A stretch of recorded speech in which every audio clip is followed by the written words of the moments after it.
कसैले चाहिँ आफूलाई आत्महत्याको सोच आइरहेको छ भनेर भन्छ भने त्यसलाई सिरियसली किन लिने त? किनकि आत्महत्याका मूलत 3 मात्र चरणहरू हुन्छन्। पहिलो चरण सोचाइ अथवा विचारहरू आउनु। यो चरणमा चाहिँ एक व्यक्तिलाई आत्महत्याको सोच आइरहेको हुनसक्छ।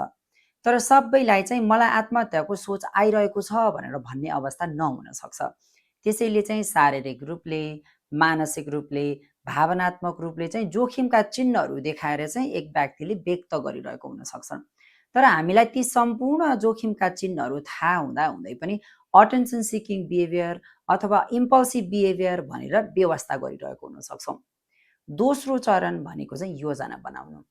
म कसरी मर्ने, कहाँ गएर मर्ने, कुन समयमा मर्ने भन्ने कुराहरू चाहिँ दोस्रो चरणमा आउँछन्।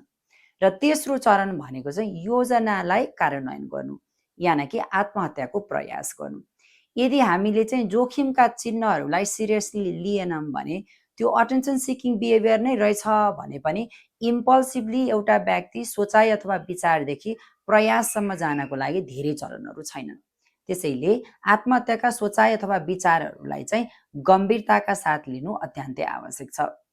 आत्महत्या रोकथामको लागि संवादको सुरु गरौँ, दृष्टिकोण बदलौँ।